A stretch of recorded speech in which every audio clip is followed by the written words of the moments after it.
जितनी बड़ी परिकल्पना होगी और उसकी प्लानिंग सही होगी तो निश्चित रूप से परिणाम उतना ही विस्तृत होगा, उसका विस्तार उतना अधिक होगा, फैलाव की संभावना बहुत अधिक होगी। इसलिए मैं ये कहता हूं कि चांसलर साहब की परिकल्पना काफी सोच विचार करके उन्होंने लिया होगा। स्थान और वातावरण की दृष्टि से उसका एक स्वरूप है एकेएस विश्वविद्यालय। मैं थोड़ा बच्चों से की तरफ ज़्यादा ओरिएंट होकर के कहना चाहता हूं कि ज्ञान एक शक्ति है। ज्ञान अगर एक शक्ति है तो शक्ति की गुण है, कुछ वर्चूज हैं, वो ठहर नहीं सकती, वो रास्ता खोजती है।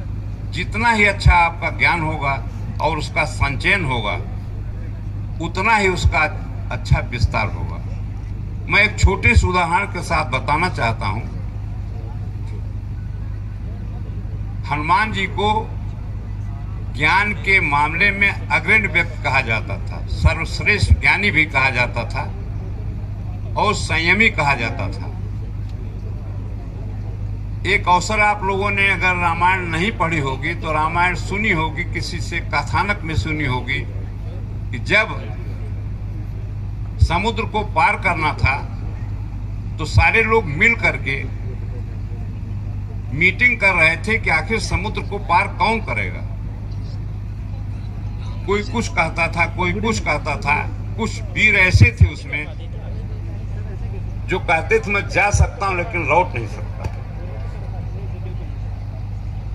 लेकिन सर्वश्रेष्ठ जब सबसे वृद्ध थे उन्होंने हनुमान जी की तरफ एक इशारा किया, उनको संबोधित करते हुए बहुत धीरे से कहा कि राम काज लग तो अवतारा सुनता ही भयो पर्वताकारा। इसका अर्थ क्या है? इसका अर्थ यह है वो इग्नाइट करना। गुरु का काम है इग्नाइट कर देना और शक्ति अपने आप सही दिशा पर चली जाती है। जो आपने अभी तक पढ़ा, आप टेक्नोलॉजी के छात्र हैं, कृषि को मैं कृषि नहीं कहता हूं, टेक्नोलॉजी ही कहता हूं। टेक्नोलॉजी के छात्र हैं आप, और ये जो फेस्ट है उसी की परिणति है। जो आपके ज्ञान और अनुभव की का एक्सपोजर हो रहा है, अपना एक्सपोजर दे रहे हैं, उसी की परिणति है।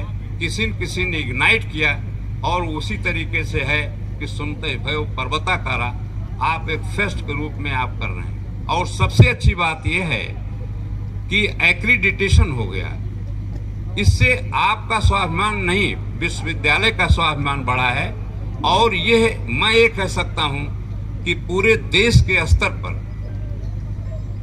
जितनी सलीके से, जितने अच्छे ढंग से अपना एक्रेडिटेशन आदरणीय पूर्वक हुआ है वो कम होता है और अब इसका विस्तार बहुत अधिक होगा। एक्रेडिटेशन